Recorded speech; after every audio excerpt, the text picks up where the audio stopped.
బాబు show ఇది అంటున్న మాజీ ఎమ్మెల్యే ధర్మశ్రీ. అనకాపల్లి జిల్లా చోడవరం నియోజకవర్గం నిండుగొండ గ్రామంలో ఈరోజు ప్రెస్ మీట్ నిర్వహించడం జరిగింది. ఈ కార్యక్రమంలో మ్యాజిక్ ఎమ్మెల్యే ధర్మశ్రీ మాట్లాడుతూ ఈరోజు జరగబోయే ప్రధానమంత్రి మోడీ మీటింగు బాబు యొక్క షో అని అన్నారు. అంతేకాకుండా ఈరోజు అమరావతిపై ప్రజాధనాన్ని పెట్టుబడి పెట్టి దుర్వినియోగం చేస్తున్నారని అన్నారు. అంతేకాకుండా ఈ రోలుగుంట్లో క్వారీలు అన్ఆథరైజ్డ్గా ఈ కూటమి నేతలు జేబులింపుకుంటున్నారని అన్నారు. ఈ కూటమి నేతలు యూనిట్కి 25 రూపాయల చొప్పున వసూలు చేస్తున్నారని మండిపడ్డారు. ఇక్కడ ఉన్న క్వారీలకి ఎటువంటి లైసెన్సు మంజూరు చేయలేదని, అక్రమంగా ఈ రాయిని తరలిస్తున్నారని, కొన్ని కోట్ల రూపాయలు గవర్నమెంట్కు వచ్చే ఆదాయాన్ని గండి కొడుతున్నారని అన్నారు. నేను ఎమ్మెల్యేగా చేసినప్పుడు కొన్ని గ్రామాల్లో నా సొంత నిధులు హెచ్చించి కొన్ని రోడ్లు వేశారని అన్నారు. ఈ కార్యక్రమంలో పెనుగొండ మాజీ president Satyanarayana, MPP Srinivas, YCP senior నాయకులు Pothula Srinivas, Enkotturu president Sekhar, magic cooperative director, senior నాయకులు పాల్గొన్నారు. కన్స్ట్రక్షన్స్ అనే కాంట్రాక్టర్కి తెలుగుదేశం ఈరోజు ఆయన కళ్యాణదుర్గం ఎమ్మెల్యే, తెలుగుదేశానికి సంబంధించినటువంటి ఎమ్మెల్యే. మేము మా అయ్యాలో ఉండేటప్పుడు మేము ఎంతో ఒత్తిడి చేసాం, పోరాటం చేసాం, యుద్ధాలు చేసాం, ఆ రోడ్డును పూర్తి చేసినటువంటి పరిస్థితి కనిపించలేదు. అలాంటిది ఇంకా ఈ 7 మాసాలు చూస్తే ఇంకా చాలా దారుణంగా ఉంది. కారణం ఏంటంటే అక్రమంగా క్వారీ రవాణా చేయడం. అక్రమంగా క్వారీ రవాణా చేసి ఇదే రోలుగుంట మండలంలో ఉన్నటువంటి క్వారీలు, అనాథరైజ్డ్ క్వారీలు ఒక పక్క, ఆథరైజ్డ్గా ఉన్నటువంటి క్వారీలు ఒక పక్క, అక్కడ ఉన్నటువంటి బౌల్డర్స్ ట్రాన్స్పోర్ట్ చేస్తూ వేలాది లారీలన్నీ కూడా బుచ్చంపేట మీదుగా, నిండుగొండ మీదుగా తరలించే ఏర్పాటు చేస్తూ ఇక్కడ క్వారీలు నడుపుతున్నటువంటి క్వారీ పెద్దలతో సరైన రోజువారీగా మామూలు వసూలు కార్యక్రమాన్ని కూటమి నాయకులు పని పెట్టుకొని చేస్తున్నారంటే ఎంత ఘోరం చూడండి. యూనిట్కే అనాథరైజ్డ్గా 250 రూపాయలు కలెక్ట్ చేస్తున్నారు. ఈ సొమ్ము ఎక్కడ పోతుంది? ప్రభుత్వాన్ని కళ్ళు కప్పి ఒక యూనిట్ కాస్ట్ ఒక 8mm పెక్కో 10mm పెక్కో ఏదైనా ఒక యూనిట్ కొంటే గతంలో 2500, 2600, 2300 ఉంటే దానికి అదనంగా దానికి ఏంటంటే సేనరైజ్కి కటింగ్ ఆర్డర్ ఉంటుంది. ట్రిప్ సీట్లో కంపల్సరీగా అందులో మెన్షన్ చేస్తారు. ఆ మెన్షన్ చేయవలసింది ఓన్లీ 2400 మెన్షన్ చేసి అనాథరైజ్డ్గా 250 రూపాయలు అదనంగా కలెక్ట్ చేయడం. ఆ 250 రూపాయలు ఏ కూటమి నాయకులకి వెళ్ళిపోతుందో నిగ్గు తేల్చవలసినటువంటి అవసరం ఉంది. ఒక బాధ్యతాయుతమైనటువంటి స్పీకర్ స్థానంలో ఉన్నటువంటి పెద్దలు అయ్యన్ పాత్రి గారు ఈ పక్క నియోజకవర్గంలో ఉంటున్నారు. మీకు ఇలాంటివన్నీ కనిపిస్తున్నాయి. ఈరోజు 2 లక్షల కోట్లతో శంకుస్థాపన ఆర్భాటాలుగా మన దేశ ప్రధాని అయినటువంటి నరేంద్ర మోడీ ప్రధానమంత్రి గారిని తీసుకొచ్చి చంద్రబాబు నానా హంగామా చేస్తూ బాబు షో కింద ఈరోజు బలవంతంగా జన సమీకరణ చేస్తూ వాళ్ళకి మనుషులు తరలించడం కోసం పేమెంట్ కూడా వెనుకాడకుండా ప్రభుత్వ ధనాన్ని దుర్వినియోగం చేస్తున్నటువంటి తీరు చూస్తుంటే చాలా ఆశ్చర్యం అనిపిస్తుంది. నిజంగా చిత్తశుద్ధి ఉంటే ఈ కూటమి ప్రభుత్వం చేస్తున్నటువంటి వ్యవహారాలు ఇది ఎలా ఉందంటే, మా ఆయాలో గౌరవ జగన్మోహన్ రెడ్డి గారి నాయకత్వంలో ఆనాటి ప్రధాని అయినటువంటి మోడీ గారు సారథ్యంలోనే చాలా ప్రాజెక్టులకి గతంలోనే మంజూరైనటువంటి వాటికి ఈరోజు ముస్తాబు శంకుస్థాపన అనేది ఎంత విచిత్రమో చూడండి. ఏనాటి నుంచో రైల్వే జోను కావాలని అన్నప్పుడు గతంలో మేము రైల్వే జోను శాంక్షన్ చేయించడం, ఇదే అన్ని పత్రికల్లో కూడా ఈనాడు పత్రికలతో సహా, దక్కన్ క్రానికల్తో సహా, ఇండియన్ ఎక్స్ప్రెస్తో సహా, హిందూ పత్రికలతో సహా నేషనల్ మీడియాలో కూడా రాశాయి ఆ రోజు శాంక్షన్ అయినట్టు. వాటికి 52 ఎకరాలు, మేము ముడసర్లావ ఏరియాలోనే 52 ఎకరాలు, గోల్ఫ్ కోర్టు దగ్గరలోనే 52 ఎకరాలు ఆ రోజే అలాట్మెంట్ చేస్తే దానికి ఈరోజు శంకుస్థాపన. అంటే పెళ్ళి అయిపోయిన వాళ్ళకేమో మళ్ళీ పెళ్లి కూతురుగా ముస్తాబు చేయడం అన్నట్టు ఉందన్నమాట. ఈరోజు మోడీ గారి తాలూకా శంకుస్థాపన కార్యక్రమంలో మభ్యపెట్టి ఆయన నోటీస్ లేకుండా చంద్రబాబు చేస్తున్నటువంటి విధానం. ఈరోజు దువ్వాడ నుంచి సింహాచలం వెళ్ళే లైన్లు కానీ, లేదు అంటే ఏపీఐసి ద్వారా గతంలో ఒప్పందం ప్రకారం 2024లో జనవరిలో అలాట్మెంట్ చేసినటువంటి ఇండస్ట్రియల్ కారిడార్ విషయంలో కానీ, ఇవన్నీ కూడా మేము చేస్తూ గతంలోనే చేసినటువంటి పరిస్థితితో పాటు బల్క్ డ్రగ్ ప్రాజెక్టుకి సంబంధించినటువంటిది కూడా జనవరి 2నే 2024లో జగన్మోహన్ రెడ్డి నేతృత్వంలో శాంక్షన్ చేశాం. ఇవన్నీ ఒక ఎత్తు అయితే అసలైనటువంటి మంచిది ఏనాటి నుంచో డిమాండ్, ఈరోజు ఆ రిమాండ్లో ఉండిపోయింది. సాక్షాత్తు ప్రైమ్ మినిస్టర్ పేసీలోనూ ఉంది. ఏంటది?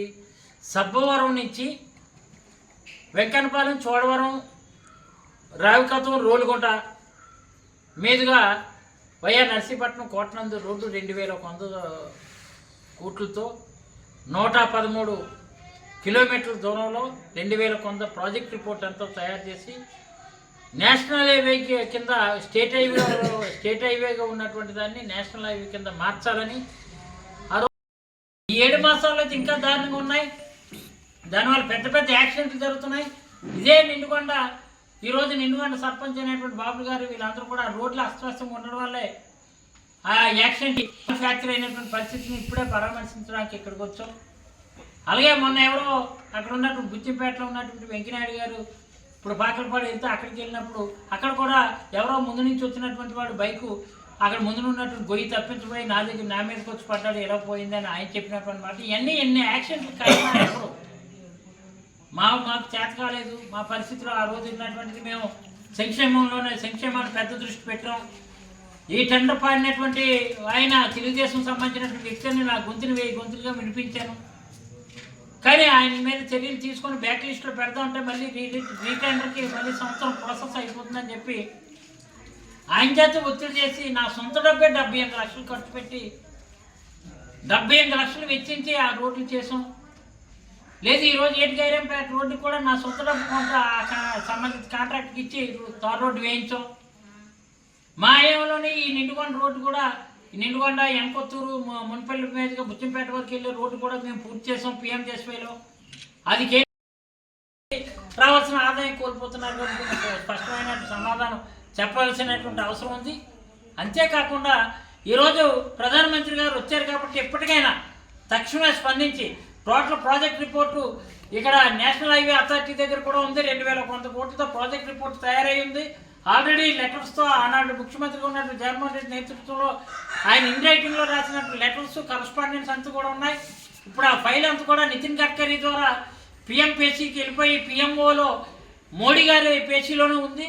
దయచేసి 2100 కోట్లని తక్షణమే మంజూరు చేసి ఈ స్టేట్ హైవేగా ఉన్నటువంటి సబ్బవరం, చోడవరం వయా రోలుగుంట, నర్సీపట్నం, కోటనందూరుకి వెళ్ళే రోడ్లను తక్షణమే మంజూరు చేయవలసినటువంటి అవసరం ఉందని ఈ సందర్భంగా తెలియజేస్తూ, మరి కూటమి నాయకులుగా ఉన్నటువంటి రాష్ట్ర ప్రభుత్వంలో ఉన్న చంద్రబాబు నాయుడు చాలా షో చేస్తున్నారు.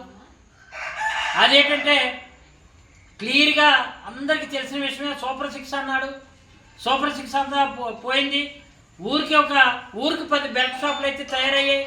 బ్రాంచీ షాపు వంక చూపించి 17 బ్రాంచీ షాపులు చోడవరం నియోజకవర్గం ఉంటే షాపుని వంకతో చెప్పి ప్రతి ఊరు కూడా 10 బెల్ట్ షాపులు పెట్టి ఇష్టారాజ్యంగా సామాన్యుల తాలూకా పట్టుబట్టే కార్యక్రమం చేస్తూ వైనింగ్ అయితే ఏర్లై పోతుంది అంతా బ్రాంచ్ షాపులన్నీ కూడాను. మరి ఇలాంటి విషయంలో అరికట్టవలసినటువంటి అవసరం ఉంది. లేని వల్ల ఈ రోడ్ల విషయంలో తక్షణం స్పందించకపోయినా, ఈ క్వారీ విషయంలో తక్షణమే సమాధానం చెప్పలేకపోయినా, లేదు అంటే సామాన్యుడి నెత్తిన మీరు పెద్ద బండరాయి పెట్టి ఈ అదనంగా బెల్ట్ షాపుల ద్వారా వసూలు చేసినటువంటి డబ్బునే చేయడం వల్ల సామాన్య జీవితాలు చిన్నాభిన్నం అయిపోయినటువంటి పరిస్థితి ఉంది. ఇవన్నీ కూడా మీరు ఈ విషయంలో కానీ కంట్రోల్ చేయకపోతే మాత్రం ప్రజాగ్రహానికి గురవక తప్పదని, లేని వల్ల ప్రజాందోళన మొదలయ్యే ప్రమాదం ఉందని, అది కాని పక్షంలో ఒక ప్రతిపక్షంగా మేము కూడా ప్రజలు చైతన్యపరిచిన సరే ప్రభుత్వాన్ని నిలదీసే కార్యక్రమం చేపడతామని మీడియా ద్వారా తెలియజేస్తూ, మరి ఈ విషయంలో సంబంధిత అధికారులతో పాటు ప్రజాప్రతినిధులు కూడా దీన్ని సమాధానం ఇవ్వాల్సినటువంటి అవసరం ఉందని పత్రికాముఖంగా నేను ప్రశ్నిస్తున్నాను. ప్రభుత్వం వైఫల్యం అంత కూడా ఇప్పుడే చెప్పాను. ఆ వైఫల్యాలు క్లియర్గా ప్రజల్లో ప్రజాగ్రహం అయితే మాత్రం బాగా ఎక్కడికక్కడ కనిపిస్తుంది, గ్రామాల్లో కూడా కనిపిస్తుంది. డెఫినెట్గా వైసీపీ అయితే మాత్రం వైసీపీకి అయితే ఆదరణ గ్యారెంటీగా పెరుగుతుంది అనడంలో ఎటువంటి లేదు, తిరుగులేదు. గ్యారెంటీగా 100% రేపు భవిష్యత్తులో మళ్ళీ గతంలో ఏదైతే ఆదరణతో ఒక బ్రహ్మాండమైనటువంటి అధికారంలోకి వచ్చామో జగన్మోహన్ రెడ్డి నేతృత్వాన్ని నాయకత్వాన్ని ప్రజలైతే కోరుకుంటున్నారనే నమ్మకం అయితే మాకు పరిపూర్ణంగా కలుగుతుంది. చాలామంది సీనియర్లు కొంచెం రాజీనామాల వ్యవహారం అది ఉంది కదా సార్, పార్టీ మీద ఎలాంటి ప్రభావం చూపిస్తుంటారా? సీనియర్లు కాదు, కొంతమంది అవకాశవాదులు ఉంటారు. ఇటు నుంచి అటు వెళ్తుంటారు, అటు నుంచి ఇటు వెళ్తుంటారు, అడుగులు వేస్తుంటారు. అవకాశవాదులు ఎలాంటి వాళ్ళు లేదు.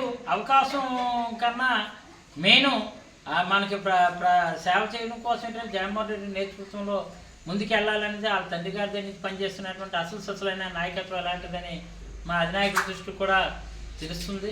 కాబట్టి ఎవరో ఇప్పుడు ఏంటికా గొడుగు పట్టే వాళ్ళు సంగతి కూడా ప్రజలు గమనిస్తున్నారు. చేత అలాంటి విషయాలను ఏమో పెద్ద సీరియస్గా తీసుకోవాల్సినటువంటి అవసరం లేదు. అసలైనటువంటి నాయకత్వం కార్యకర్తలు ఎవరైతే ఉన్నారో వాళ్ళతోటే మేము ప్రయాణం చేస్తాం. సార్ ఈ ఒడుగుంట మండలంలో యూనిట్కి 250 రూపాయలు కలెక్ట్ చేస్తున్నాను. సాధారణంగా రోజుకి ఎన్ని యూనిట్లు నుంచి వెళ్తారు సార్ ఈ మండలం నుంచి? అక్రమంగా అయితే మాత్రం వేలాది లారీకి ఈరోజు ఇవన్నీ కూడా ఎక్కడికి వెళ్ళిపోతున్నాయంటే అచ్యుతాపురం మండలానికి వెళ్ళిపోతున్నాయి. రాంబిల్లి వెళ్ళిపోతున్నాయి. ఎల్మంచి రాంబిల్లి అక్రమంగా ఎక్కువగా వెళ్తున్నది చోడవరం నియోజకవర్గం నుంచి వెళ్తుంది. అందులో మీ రోల్గొండ మండలం నుంచి బాగా ఎక్కువ వెళ్తుంది. ఇది అనాథరైజ్డ్గా వసూలు చేస్తున్నారు. కాబట్టి ఈరోజు కూడా ఇది మీ దృష్టికి తీసుకొచ్చాను. మీ ద్వారా ప్రజలకు కూడా తెలియాలి. ఇదైతే మాత్రం ఇటు ప్రభుత్వానికి ఖజానాకి గంట పడుతున్నారు, అలాగే ఇక్కడ సామాన్యుల నెత్తిన కూడా ఈ భారాన్ని మోపుతున్నారు. ఇది డెఫినెట్గా నేను చెప్పినట్టు అనాథరైజ్డ్గా వసూలు చేస్తున్నారు. కూటమి నాయకులే వసూలు చేస్తున్నారు. అది మా దృష్టికి వచ్చింది. ఎప్పటికీ కూడా సరైన సమాధానం ఇది కంట్రోల్ చేయకపోతే మాత్రం వాళ్ళ పేర్లతో సహా మేము బయట పెట్టేస్తాం.